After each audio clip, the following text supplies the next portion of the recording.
Olá pessoal, sou o professor Erivelto Nunes de Matemática da Secretaria Estadual de Educação do Rio de Janeiro e na aula de hoje iremos ordenar, comparar e representar números inteiros na reta numérica.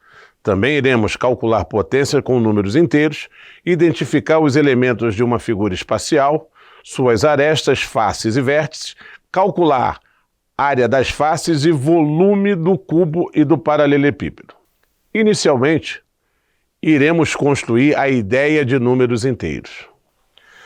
Então, para começarmos a ideia de números inteiros, vamos pensar nessa tabela que você vê. Essa tabela, nós temos o resultado do final do Campeonato Brasileiro de 2019, com o resultado dos 4 grandes clubes do Rio de Janeiro, em relação a pontos ganhos, gol próprio, gol contra e saldo de gols. Então nós dispomos aí, na primeira coluna, a colocação de cada time, na segunda coluna, o time, na terceira coluna, total de pontos ganhos, na quarta coluna, os gols próprios, na quinta coluna, os gols contras e na sexta coluna, o saldo de gols. Observe que o Vasco, Fluminense e Botafogo possuem um saldo de gols negativo. E que dos 4 grandes clubes do Rio de Janeiro, apenas o Flamengo tem um saldo de gols positivo. Talvez seja por isso que o Flamengo esteja ocupando a colocação de primeiro lugar. Isso é um dos fatores preponderantes. Agora vamos pensar numa forma de representar os números inteiros na reta numérica. Veja a reta. Os números inteiros estão dispostos na reta numérica conforme podemos observar nela, nesta figura. Então observe que os números à esquerda são todos negativos e que os números à direita, tomando sempre como referencial 0, são positivos.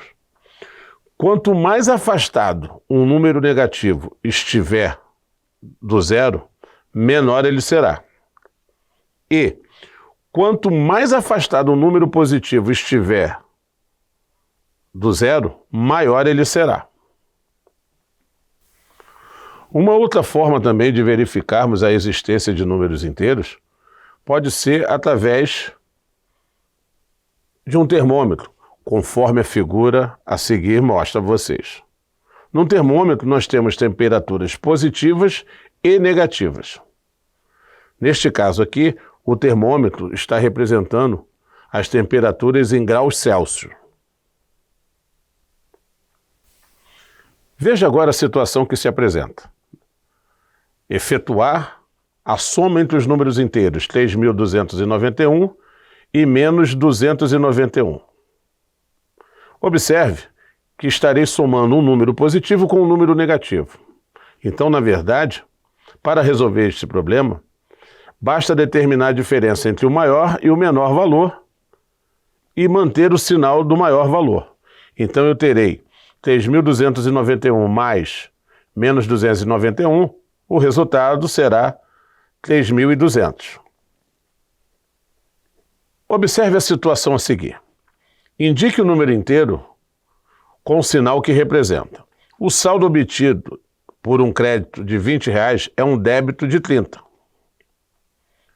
E letra B, o saldo de gols de uma equipe após uma partida que perdeu de 7-1.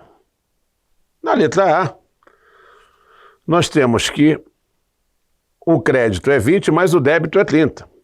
Então, eu tenho 20 menos 30 igual a menos 10. Então, eu terei como resposta um número inteiro negativo, menos 10. E na letra B, como eu perdi o jogo por 7-1, então, do gol que eu fiz, eu vou retirar os gols sofridos. Então, eu terei 1 menos 7, que é igual a menos 6. Então, a resposta da letra B será representada pelo número inteiro menos 6. Observe a reta. Agora vamos falar sobre números opostos ou simétricos. Dissemos que um número é oposto ou simétrico de outro quando, ao compararmos na reta numérica sua distância até o centro forem iguais. Como, por exemplo, a distância entre 1 e 0 é a mesma distância do menos 1 ao 0. Da mesma forma que a distância entre 4 e 0 é a mesma distância entre menos 4 e 0. Então, dessa forma, é possível afirmar que 1 e menos 1 são opostos ou simétricos, da mesma forma que 4 e menos 4 são opostos ou simétricos. Também uma forma que existe de você verificar se dois números são opostos ou simétricos, basta somá-los. Se a soma entre eles for igual a 0, é possível afirmar que esses números são opostos ou simétricos. Olhando a tabela de temperatura média a seguir, vamos pensar na comparação entre números inteiros. Dois valores, quando comparados, podem resultar em 3 situações: ser maior, ser menor ou ser igual. Essa comparação pode ser mais bem entendida quando observamos o seguinte exemplo. 4 estudantes de diferentes países em intercâmbio registraram as temperaturas em um mesmo dia de fevereiro, em suas cidades de origem, conforme você pode ver na tabela. Em Tóquio, a temperatura é menos 2 graus Celsius, em Montevidéu, mais 25 graus Celsius, em Londres, a temperatura é menos 4 graus Celsius, e no Rio de Janeiro a temperatura é 35 graus Celsius. Então, observando a tabela, podemos chegar a algumas conclusões. Por exemplo, a temperatura no Rio de Janeiro é maior do que a temperatura em Montevidéu. A temperatura em Tóquio é maior que a temperatura em Londres. A temperatura em Montevidéu é menor que a temperatura no Brasil. A temperatura em Tóquio é menor que a temperatura no Brasil. Viu como é fácil comparar? Então, com isso, é possível fazermos a aplicação de números inteiros no nosso cotidiano, pois os números estão presentes em nossas vidas, e é comum vermos uma reportagem falando da previsão de tempo, ou lermos em algum site de notícias como podemos verificar. Veja a reportagem a seguir. Cidades do Rio Grande do Sul registram temperaturas negativas e geada. Na reportagem, está indicado que pelo menos 12 cidades gaúchas registraram mínimas negativas. São José dos Ausentes, Guaraí e Vacaria tiveram mínima de menos 1,5 graus Celsius. A previsão é de que nos próximos dias sejam de frio e de tempo firme no estado. Cidades do Rio Grande do Sul registraram temperaturas negativas e geada no começo da manhã desta quinta, dia 4. Em vários municípios, foi o dia mais frio do ano, segundo dados do Instituto Nacional de Meteorologia. Observe que através da aplicação e utilização dos números inteiros, nós podemos fazer esses registros de temperaturas negativas, pois sem eles, nada disso seria possível. Um detalhe interessante também é quando nós pensamos na multiplicação de números inteiros. Observe a tabela. Nesta tabela nós temos algumas regras para determinar o produto entre números inteiros. Quando você multiplica dois números positivos, o resultado será sempre positivo. Quando você multiplica dois números negativos, o resultado será sempre positivo. Quando você multiplica um número positivo por um número negativo, o resultado será sempre negativo. E quando você multiplica um número negativo com um número positivo, o resultado também é negativo.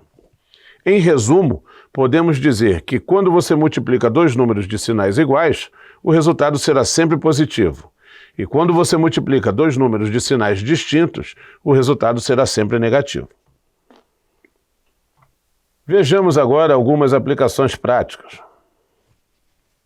Primeiro caso, multiplicação de dois números positivos. 5 vezes 3, 15. Ou mais 15. Quando o número é positivo, não existe a necessidade de repetir o sinal. 6 vezes 7, 42. No segundo caso, eu tenho multiplicação de um número inteiro positivo por um número inteiro negativo. Então eu tenho 5 vezes menos 7 menos 35 e 3 vezes menos 7 menos 21. No terceiro caso, os dois fatores são números inteiros negativos, então já sabemos que os resultados serão positivos. Por exemplo, menos 7 vezes menos 7 igual a 49. Menos 11 vezes menos 2, 22. Viu como é simples? Bem, pessoal, agora, mudando de alhos para bugalhos, vamos conhecer os sólidos geométricos. Observe agora este quadro. Iremos falar sobre sólidos geométricos. Observem as figuras. Os sólidos geométricos são objetos de 3 dimensões, ou seja, são figuras tridimensionais, que possuem largura, comprimento e altura, podendo assim ser classificados em poliedros e corpos redondos. Cada sólido possui sua representação espacial. O nome dos sólidos geométricos são dados geralmente a partir de sua característica. Então nós temos aí o cilindro, o cone, o cubo, a pirâmide hexagonal, a pirâmide triangular, a esfera, o paralelepípedo, a pirâmide quadrangular e o prisma triangular. Os sólidos geométricos são compostos por 3 elementos fundamentais, conforme você pode ver na figura indicado. Temos a face. Cada polígono que compõe o sólido é denominado face. Temos a aresta, que são retas comuns aos polígonos que formam o sólido. E temos o vértice, que é a união das arestas. Observe esta figura. Nesta figura, nós temos 3 sólidos geométricos. Esses sólidos geométricos são denominados corpos redondos, pois eles possuem uma superfície curva. Então, fica entendido que o cilindro, o cone e a esfera compõem o conjunto de corpos redondos. Bem, vamos falar agora acerca de volume. Iremos iniciar pelo volume do cubo. Observe a figura. O cubo é um sólido geométrico cujas arestas são todas do mesmo tamanho, conforme você pode observar na figura dada. Sabe-se que um cubo com 1 metro de aresta apresenta volume igual a 1 metro cúbico, porque o produto de suas dimensões é igual a 1 metro cúbico. Portanto, generalizando, volume do cubo é igual a aresta, vezes aresta, que é igual a aresta ao cubo. Veja o seguinte exemplo. Calcule o volume de um cubo com 5 centímetros de aresta. Então, a solução para este problema seria dizer que o volume é igual a aresta ao cubo, ou seja, o volume é igual a 5 ao cubo, que corresponde a 125 centímetros cúbicos. Agora, vamos pensar no volume de um paralelepípedo retângulo.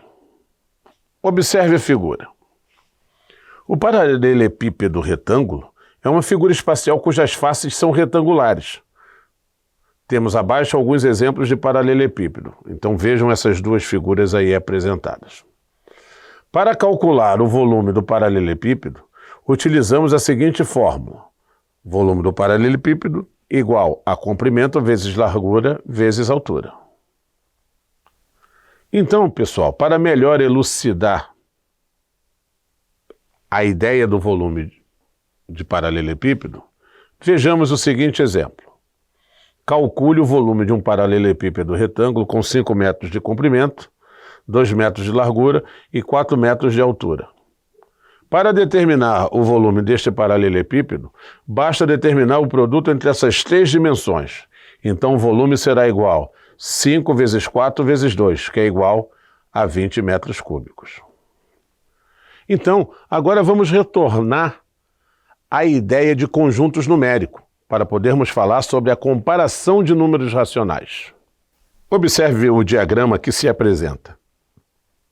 Nesse diagrama, nós temos o conjunto dos números naturais, conjunto dos números inteiros e conjunto dos números racionais.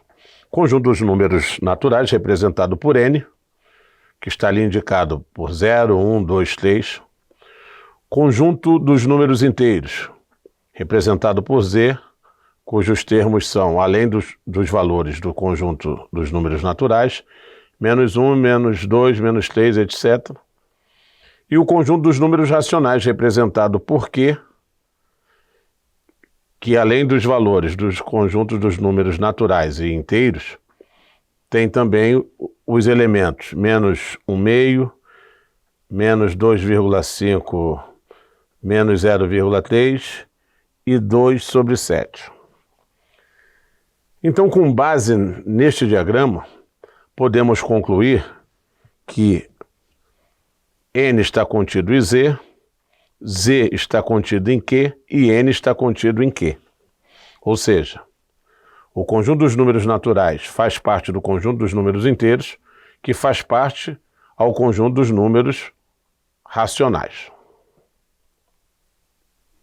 Não se esqueça que os números racionais são aqueles que podem ser representados em forma de fração. Dessa forma, por definição, temos que são elementos do conjunto dos números racionais os seguintes números. Números inteiros são racionais e dízimas periódicas simples e compostas também fazem parte do conjunto dos números racionais. Entretanto, vale chamar sua atenção para a seguinte observação. Não são considerados números racionais as dízimas não periódicas, as raízes não exatas e raiz quadrada de números negativos. Dessa forma, então, é possível representar o subconjunto dos números racionais. Vejam. Q asterístico, conjunto dos números racionais não nulo. Q mais, conjunto dos números racionais positivos. Q menos, conjunto dos números racionais negativos. Q mais asterístico, conjunto dos números racionais positivos e não nulo. Q menos asterístico, conjunto dos números racionais negativos e não nulos. Vejamos agora as dízimas periódicas e fração geratriz. Como determiná-las? As dízimas possuem classificações especiais de números racionais. Elas são classificadas por dízimas periódicas e, por definição, são números decimais infinitos, determinados através de divisão. Divisões essas que têm resultados não exatos. Por exemplo, 15 dividido por 5 é igual a 1,66666. Outro exemplo, menos 12 sobre 81, que é igual a 0,148, 148, 148 e por aí afora. E 7 sobre 180, que é igual a 0,0388888 e por aí vai. Vamos pensar agora acerca das dízimas periódicas simples. Para construir uma dízima periódica simples, é só colocar o algarismo 9 no denominador para cada algarismo que se repete. Então temos 0,444, corresponde a 4 sobre 9. 0,343434 corresponde a 34,99. 0,310310 corresponde a 310 sobre 999. Nas dízimas periódicas compostas, A geratriz de uma dízima periódica, nesta situação, é uma fração da forma A sobre B, onde A é a parte não periódica seguida do período, menos a parte não periódica. E B, tantos noves quantos forem os algarismos do período, seguidos de tantos zeros quantos forem os algarismos da mesma parte não periódica. Exemplo: 0,12323 equivale a 123 sobre 990, que é igual a 122 sobre 990. Um outro exemplo: 0,2666 equivale a 0,26 menos 2 sobre 900, que é igual a 24 sobre 900. Pessoal, e assim chegamos ao final de mais uma videoaula. Aproveite os conteúdos aqui abordados e faça um resumo deste material, mas não esqueça de compartilhar o conhecimento aqui adquirido com os seus colegas. Um grande abraço e até o nosso próximo encontro.